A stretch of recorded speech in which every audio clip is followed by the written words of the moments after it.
What it do, fam? It's your man, Seaniemo. Wow. What can I say, man? I've been wanting to do this for a while, but honestly, I haven't really had a reason to up until last night. That's right, I'm back with Ring Around the World.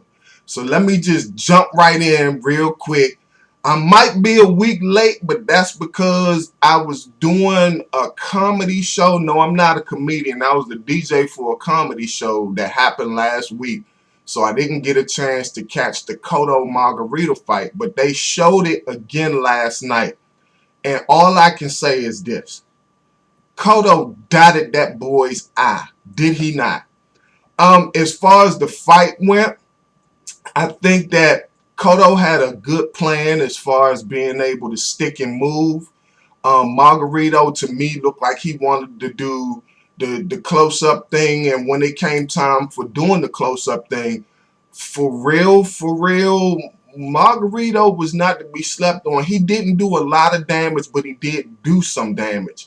Um, Big ups to Cotto because he planned his work and worked his plan very well.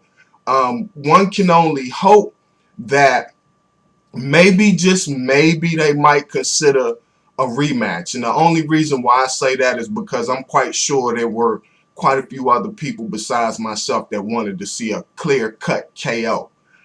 So that fight was good. I like that fight. But last night here in DC, and I swear I wish I was there, because my goal in life would have been to get at Larry Merchant and Max Kellerman.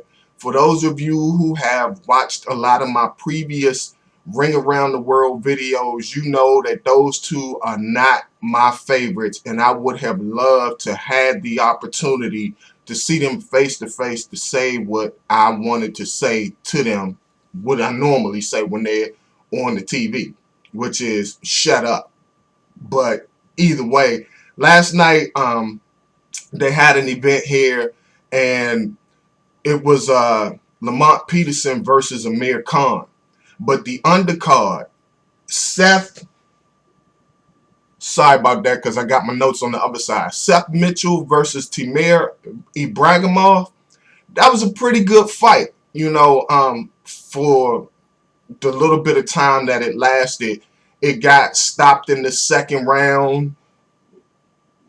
2 minutes and 48 seconds into the second round, it was stopped by TKO. Honestly, the dude Seth Mitchell, man, forget throwing bricks. This dude was throwing buildings.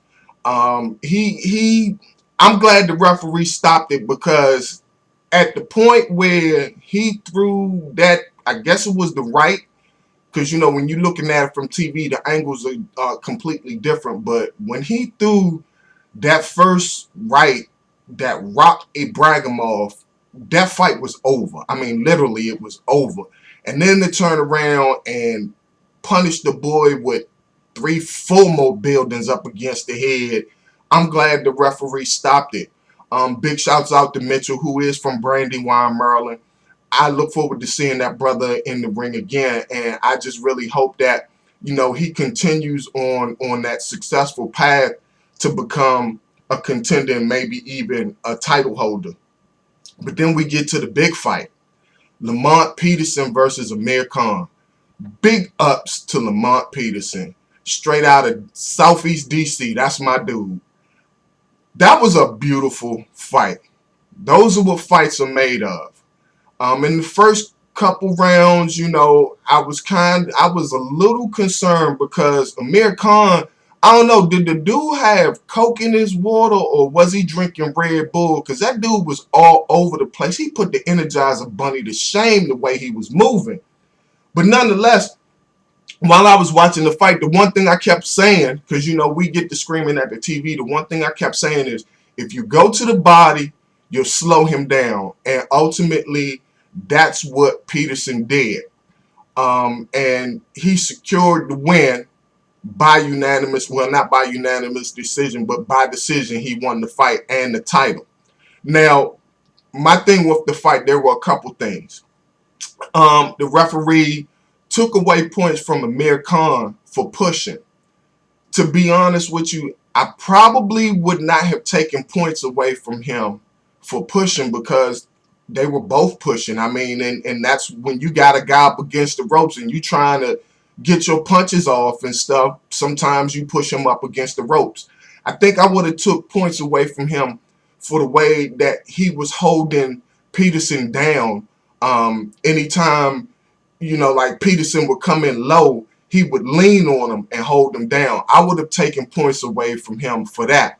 But in Khan's defense, a lot of times Peterson came in low. And I think that was part of the reason why he was being held down. I mean, there were quite a few times I was like, dude, stop going in low like that, because I understand you trying to miss being hit, but you going in too low.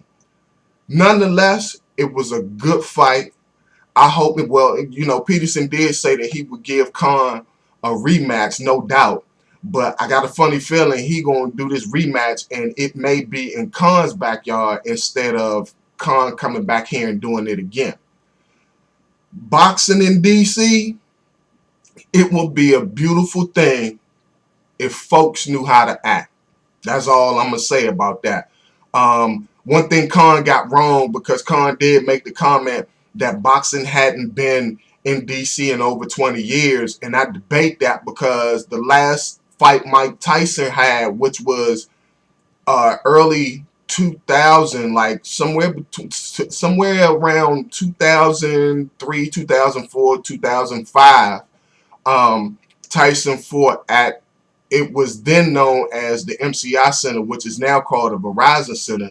That was where Tyson had his very last fight. So, no, it wasn't 20 years, Khan. Check your history and stuff like that. Another thing that I think was really a shame, and you could tell he was from the Golden Boy camp, because he whined a lot about the fact that he lost. Dude, you lost. Accept that. Peterson had the opportunity during the course of that fight to adjust his game because he kind of figured you out.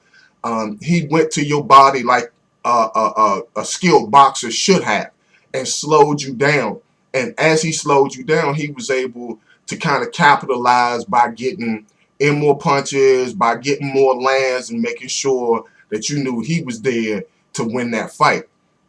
So for real, I look forward to the rematch that will be, whenever they sign that. I will definitely be looking forward to the rematch, because to me personally, that was what a boxing match should be.